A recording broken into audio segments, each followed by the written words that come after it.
Hello, everyone. Thanks for watching. I'm Sarah, and this is Katy.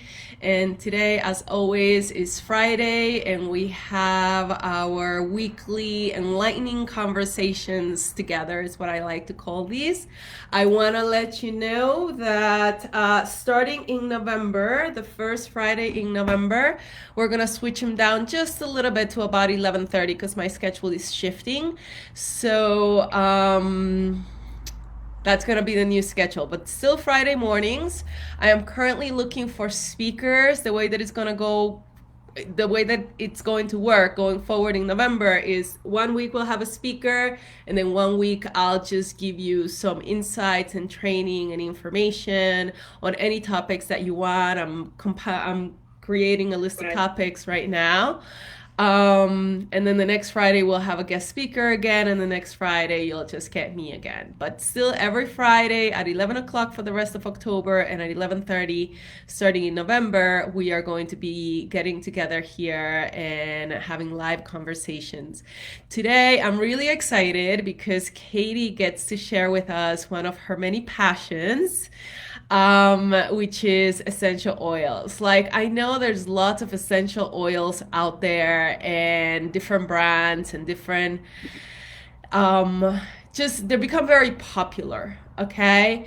But it's always good to speak to a real professional. So Katy has a professional aromatherapist certification, and I really do trust her to give us like very clear guidance on the best practices. And then she's also going to be sharing a little bit about her personal journey and her work that she's been doing with me, and anything else any other wisdom that she wants to share with you guys. So as you log in, please comment below, tell us where you're calling from, ask any questions you might have.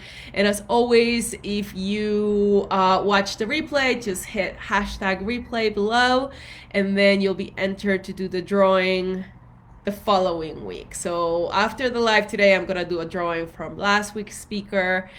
And then next week I'll do a drawing for Katy. And Katy, what do they get to win if they comment and participate and watch the replay? So I'm going to give them, it's a very small diffuser. It also acts as like a mini dehumidifier or humidifier, sorry. You can plug it into your car, use it in your workspace. You can put it next to your bed, wherever it works for you. So it can be used for both purposes. And then I'll throw some oil samples in with it. Okay, cool. So go ahead and just take it away and start by sharing a little bit about you and where you come from and what's your story. So my name is Katy. I know on Facebook I'm labeled as Kat, which is one of my other nicknames. So you'll see both names pop up. I've been working with Sarah for about 5 years now. Actually, probably going on almost 6 years. I started out going to her for just yoga classes when she had a studio in New Jersey. I live in New York, so I'm like maybe 10 minutes from the New Jersey border. So I kind of started out with her doing yoga and then stayed with her as she transformed her studio into a yoga teacher training studio and just a spiritual life coaching studio. So I've done Reiki training with Sarah twice, her level 1 and level 2. I've done her 200-hour and 500-hour yoga teacher training. I've also done lots of personal coaching and life coaching, and I still do that with her. And before I met Sarah, I was doing yoga, but I went through like studio after studio and couldn't find one I liked. So I kind of wasn't pursuing that until I met Sarah. So that's kind of like when my love of yoga came through. I think it was just finding the right teacher for me. But you've also done a lot of other training before you even met me. Talk a little bit about some of the modalities that you had trained before you found me. So originally, when I came out of college, I was trained as a teacher. So I did that for 13 years. I worked as a special ed teacher, and I kind of got burnt out after my last 2 years because it was a very difficult teaching situation that I was in. And I decided to go back for nursing. So in my 30s, I went back and completely changed my life, changed my career, to something I felt was my calling. I always felt like I needed to do something that was more in the medical field. So I did nursing. And once I got done with my nursing degree, and I've worked in all different settings, but now I do labor and delivery nursing. So I work with lots of mommies, lots of babies, all sorts of fun stuff. I've done that for 4 years, and I was doing emergency medicine and cardiac medicine before that for about 3 or 4 years. So I did that. And the whole time you're a nurse, you have to do continuing ed credit. So one of my first continuing ed credits, a friend of mine came to me and said, oh, they're doing a 1-year program through one of the hospitals by me for to get a certificate to be an aromatherapist. And it's specifically for people in the medical profession who are clinical professionals. So I was like, oh my God, that sounds great. That's totally up my alley, which I had been very much into the, I actually was a Reiki master before I met Sarah, but I was trained with somebody different, and taken all sorts of different life coaching, spiritual guidance classes, meditation classes, all sorts of things. So this was very much up my alley. So I ended up taking the course, and it was a very intensive 1-year thing. We would do it over I think it was 5 or 6 weekends throughout the year. But between that, you had a bunch of work to do. We studied 4 core oils, 40 core oils, learned all about them, their chemical makeup. And then we had to do a research study at the end of it to get certified and take a test. So it was pretty intensive, and I learned a lot. So that's kind of how I really got into the oils and using them in a more, I guess, medicinal sense than just for enjoyment. So talk a little bit about that, the medicinal part, and how you use them almost in a therapeutic way, in a very, very detailed way. I mean, I've referred your clients and students with some serious ailments that they need help with, and you've created custom blends just for that specific issue. Can you talk a little bit about what that's like? Because that's not something, when you do the MLNs, you do the doTERRA and the Young Living, there's mixes and there's blends, and they're kind of like one size fits all. But you're talking about a whole other level of using oils. How so? So basically, I always preface everything by saying that it's not a replacement for medication or seeing a doctor or any of that at all. It's just aromatherapy and using oils is kind of like a supplement, and it can help with symptoms, but in no means are they meant to be a cure. If somebody is telling you that, run the other direction. There are a lot of people who do feel that way. And, you have to think back originally to, excuse me, to original medicine. It was all herbal. And that's where all of this came from, herbal supplements, using the oils. So it's more of the holistic medicine that you had hundreds of years ago that people were using, except we understand it, know more about it chemically now. But I always tell people, don't use this in lieu of your medicine or anything like that. So that's the first biggie I tell everybody. But I've had a few people that you've sent me. One of them I can think of, she had lupus, and lupus is an autoimmune disorder that affects all the systems of the body, especially the joints, gives you headaches, a lot of pain, things like that. So her and I talked about exactly what her symptoms were. And I researched lupus a little bit more than, so I knew more about it. And I made her a blend that was specifically made to help with her joint pain, her headaches. And I gave her a bunch of instructions on how to use it that would work well for her, in terms, not just diffusing, but how to apply it, to the different joint areas, how to apply it if she had a headache and what would work for that, how to use it with hot compresses, and a few other ways that I recommended for her. So she actually told me, she gave me really great feedback, and she said it worked really, really well. So I've had people who've just done it for headaches. I've had people who've done it if they have skin issues, more of a topical use. So I've had lots of different, requests. Can I ask, like, how much do you rely on your medical training, like, when you're doing this kind of research? Like, it almost seems, and I know it shouldn't be this way, but in the world nowadays, we have like two worlds. You either go the natural way or you go the medical Western medicine way, right? Mhm. But I would imagine that if you understand medicine, if you understand how the systems works, how the body works physiologically, and or whatever is actually going on, because I don't know. So to me, if the bottle says, "Oh, this is good for this" or "This is good for that," I'm like, okay, the bottle says so, but I don't know why. Do you know why? Like, does your background help you to make like a more informed decision as of what oils to pick? Um, Partially, yes. In terms of the oils, the background I have with the aromatherapy training definitely helps because I look at the chemical aspect of it. I don't want to get into like there's different types of chemical, how chemicals join and work together, and you look at that because certain type groups of chemicals are better for inflammation. Some are better for fighting bacteria or fungus.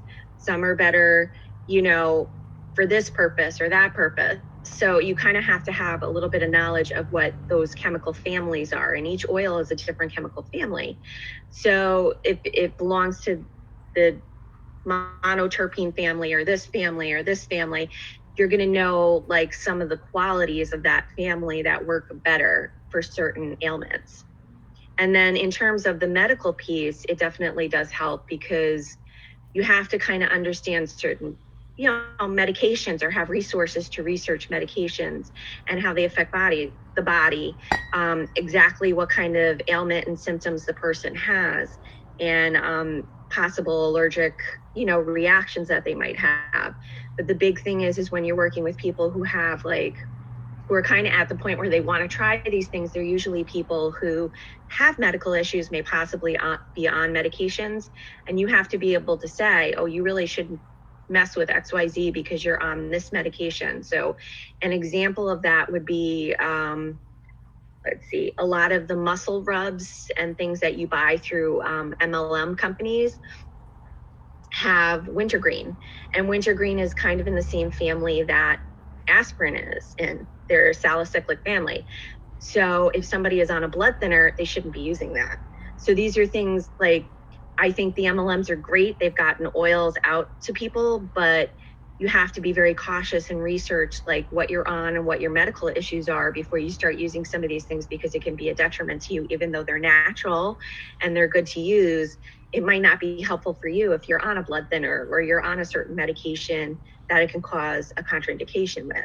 So I think having that background, I think more that way than somebody who just goes and buys oil off the shelf or joins an MLM or does, whatever.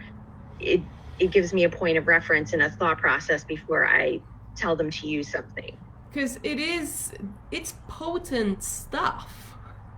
It is, yeah. Like a perfect example is chamomile, like chamomile oil. Everybody thinks it's so gentle, and it is. It's one of the safest oils. Like I put lavender and chamomile at the top of the list, is pretty much you're not going to have issues with them. But you never know.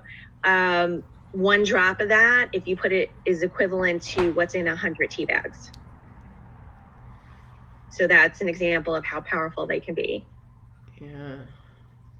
Okay. What else do we need to keep in mind when it comes to safety and how to use them? So just general use, if you're going to use essential oils, you always want to patch test it first, even if it's something benign like lavender or chamomile.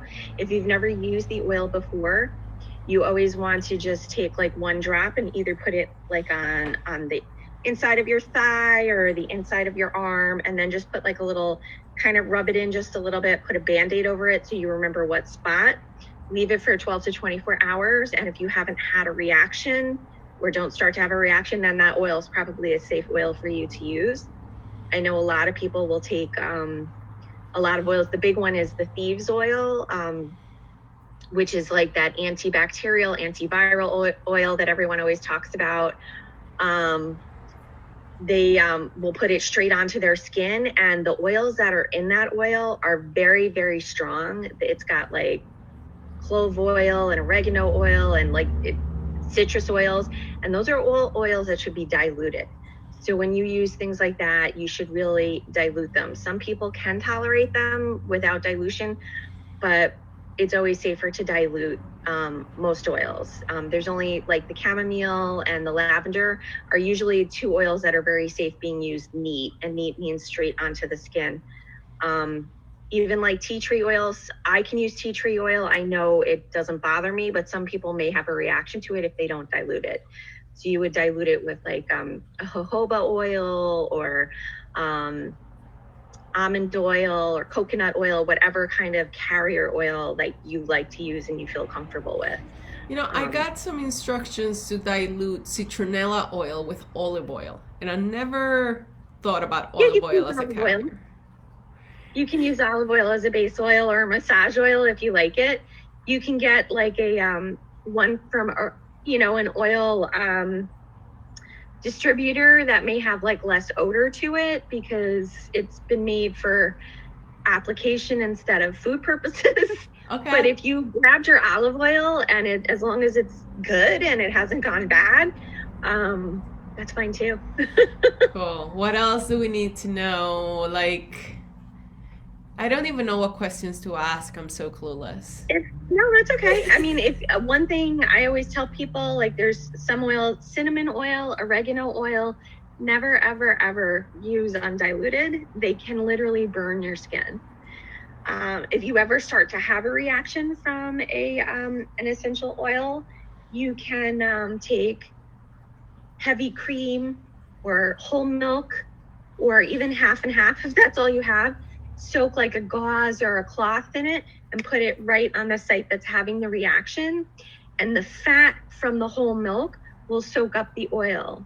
Water will just spread it around. Alcohol will take part of it off, but not all of it. But you need something that's going to absorb the oil. And the fat from the oil, from the cream, will absorb the oil and take most of it off and help stop the reaction and give your body a chance to like receive the redness and the reaction. So that's a nice, like if you have a reaction, a nice fast way of trying to get the oil off. I mean, you can use soap and water, but the most effective way is to soak up the oil. Water will just spread oil around. It's kind of like salad dressing with vinegar and oil, they separate. So the vinegar is like the water, it'll separate. So you want something that it's going to emulsify. So you need a fat to do that. Is there any like places in the body that are more sensitive than others? To any place that has like a mucus lining, so the inside of your nose, near your eyes, around your mouth, any kind of opening. If you use oils like to inhale and stuff, you just need to be mindful that the mucus lining is very sensitive and it allows things to come in and out of the body more easily than the skin. But other than that, like arms or neck or chest, it doesn't matter? No, I think it's also your personal sensitivity. The bottoms of your feet is always a great place to apply oil because it's definitely a much tougher skin. So it may not be as sensitive as like the skin up here or on the inside of your arm or on your legs. But so a lot of times they recommend that you know, if you need something to help fall asleep or something, they tell you to massage your feet with the oil and let it soak in. So the bottoms of the feet's a great place because it's a much tougher skin and you won't see as much of a reaction or it won't get as sensitive. So your body will still absorb what it needs to absorb, but it won't hurt your skin. Interesting. I always wonder why they tell you to put these oils on the bottom of your feet. I'm like, why not anywhere else? I can't smell them down there. A lot of times you'll be able to put things on the bottom of your feet that may be more sensitive on your hands or arms or whatever, and you won't have the sensitivity on the bottom of your feet because the skin's a little bit thicker. And you also have like your underarms, the bottoms of your feet and the palms of your hands have like a lot of sweat glands, so there's more of an avenue to get things in and out of your system in those spots of your body. Yeah. Interesting. So then rubbing them like that and inhaling them, it's not just that. It's actually like your hands are more likely to absorb. Yeah. And then also the groin area has a lot of sweat glands, but I wouldn't recommend rubbing stuff there. Talk about sun safety because I know you mentioned that in the past too. Like sometimes certain oils you shouldn't go in the sun with them. So oils like bergamot, any of the citrus oils, and then there's many others, but those are the biggies, bergamot and a lot of the citrus oils. Are photosensitive, and photosensitive means they're very light sensitive. So if you went and you rubbed something on with bergamot because you like the smell of it here and didn't put sunblock on or block the sun, you'd be more prone to getting a bad sunburn. So it's almost like how you take certain antibiotics and they say to you, don't go in the sun with these antibiotics because you might get sunburn.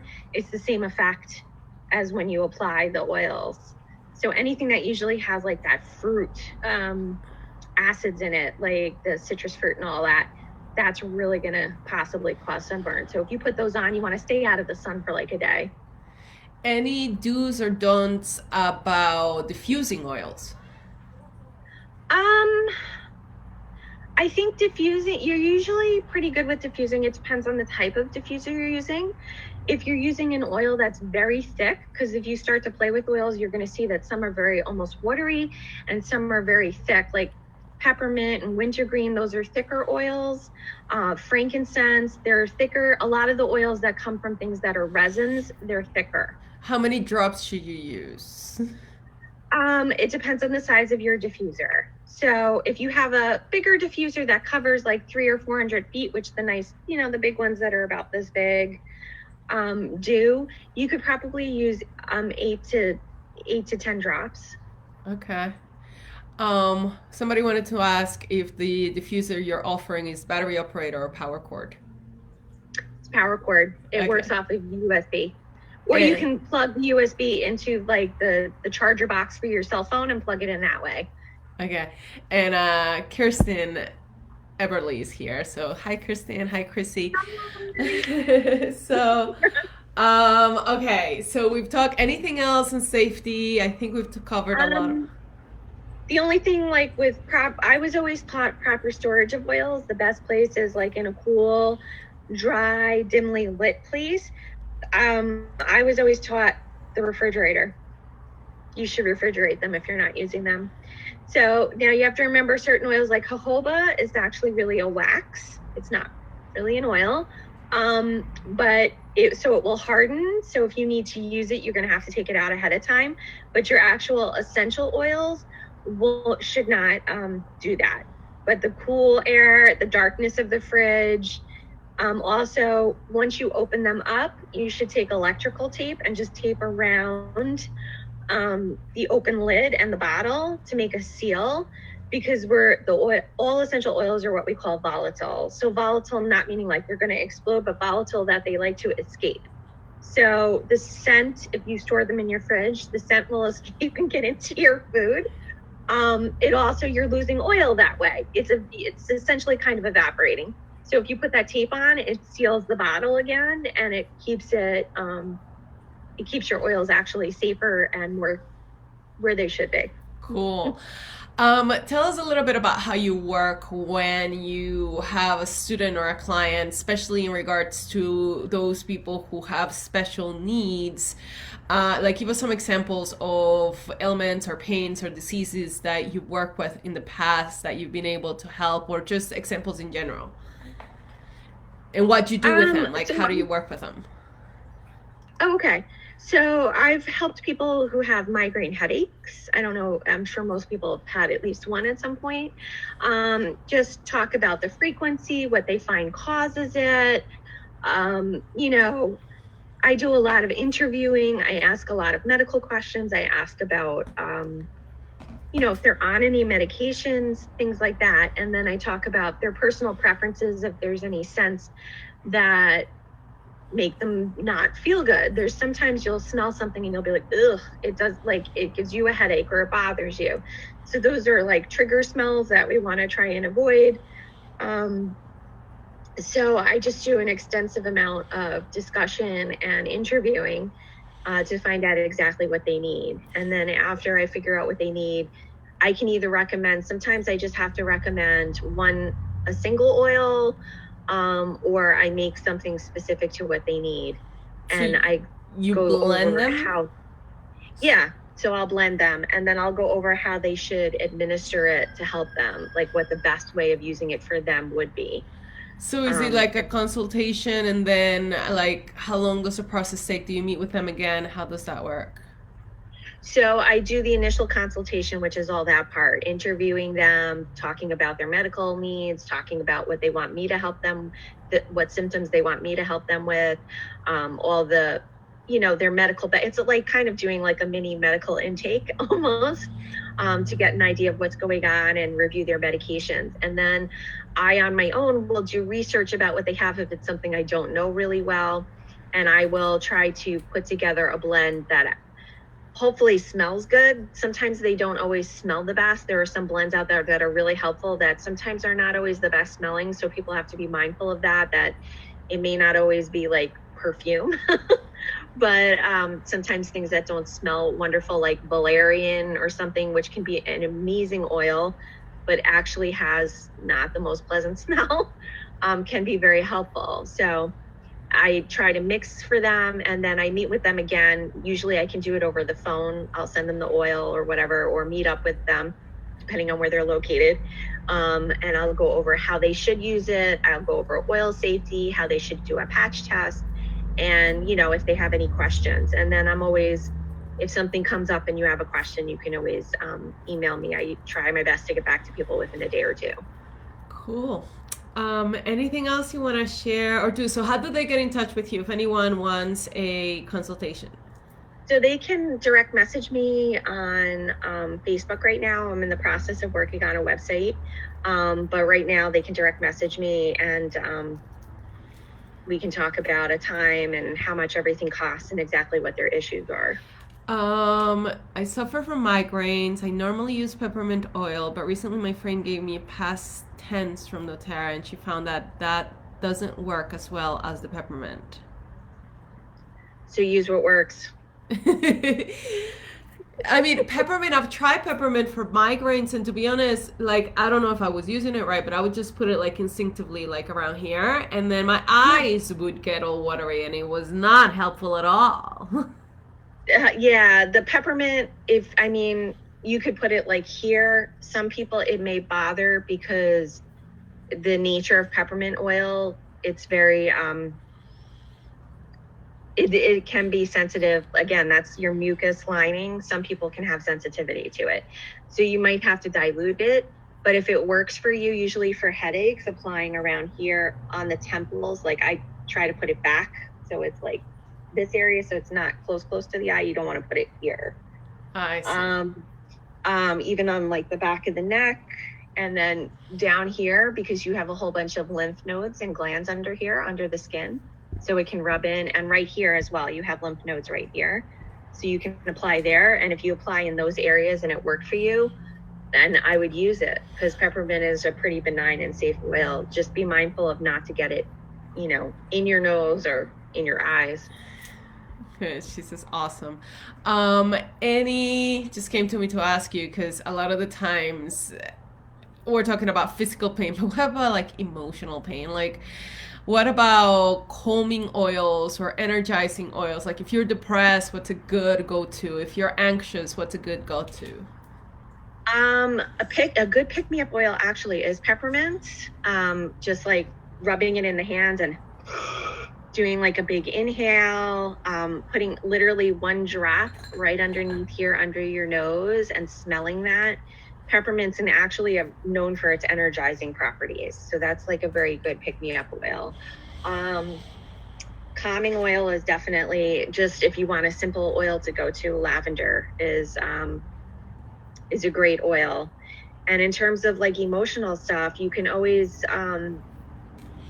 use, depending on what's going on, like there's different oils that will help ground you. There's different oils that will bring your energy up. There's also, there's different blends that when you put together will help with like emotional release, or of course, anger, you're going to go for something that's calming. So they do work on that as well. It's not just physical ailments. It will work on emotional ailments as well. Cool. Thank you so much for coming on and sharing all of this wisdom and goodness with us. Any last thing that you want to share with people? Um, no, I think just using oils has been amazing for me. It's like, I feel like once you start getting into them, you realize that, they really are great and they're a great supplement to whatever you use in your lifestyle. And they're also a great gateway into, this whole process of ditch and switch, which is what I've been doing during COVID. I kind of made a commitment to do that. And it's like switching out like the toxic products or the chemical products, I guess we could say, that we're accustomed to using to cleaning our house and our skin and, our shampoo and our deodorant and toothpaste and all that, and switching it out to more helpful things, because a lot of those products are made with essential oils, or you can even make some them with essential oils. So I've been on the journey the past like 6 months of doing that. Like I've switched out my deodorant, which I don't think people realize is a whole process to getting rid of the toxins from aluminum deodorant. And you're going to have to accept the fact that you might smell for a while, which is very hard for us to do. So I did that whole process during COVID while I was, kind of like living separately and alone. And just trying now to switch out like all the cleaning products and all that. So they're a really good gateway if you start using them and playing with them, of learning alternatives to using all those chemicals. So I can always talk to people about that as well, because I'm going through that process myself. So somebody's asking, your Facebook name is Kat DeMarco. So right now she's Katy. Just take out the Y and you should be able to find it. It's Kat DeMarco, DeMarco. All right, thank you so much, Katy. Don't forget to comment, guys, and I will see you next Friday at 11, because it's still October. And as a reminder, in November we're switching to 11:30. I'm looking for speakers, so if you have something good to share that you would like to just get on live with me and share your wisdom with this amazing community of women, then please reach out to me. We're gonna be going, starting in November, I'm gonna have a speaker, and then the next Friday I'll do the lecture, and then next Friday I'll have a guest, and we'll go back and forth like that, so that we get a little bit more wisdom, because I have been meaning to go live, and I'm so busy that I can't go live as much as I want to, and I'm going live every Friday, but I don't get to share all my wisdom because I just want to learn. It's so exciting to have I have to say, I want to just encourage people to share. I mean, I happen to have certifications and do this. I'm one of these crazy people who has all that. But like I think it was last week, yes, you had that lady on who just shared her story and her journey and like what she did. And it just, hearing somebody's story, even if that's all it is, if you have an amazing story, that is so worth sharing, because it just makes you look at things differently and think of different things and be like, oh, maybe I'll try that too, what they tried. And I found that to be really inspiring. So if somebody has an amazing story, I'd love that too. Good point. All right. So thanks to Katy. I never really thought of that. I knew, oh God, I escaped her name. I'm going to shoot myself. Because I'm live and I'm nervous and I forget. And so I knew her story and I knew it was so incredibly inspiring. But yes, sure, I agree. I think that it's like you don't have to have, because a lot of the times when I originally started these lives, I wanted them to be like professionals who had something to share. But I agree, it doesn't have to be your professional career. Your life is your school and your professional career, and that gives you so much wisdom to share. All right, so I look forward to hearing from all of you and anyone who's interested in joining me live. And you guys have a wonderful week, and thank you for watching. Bye-bye.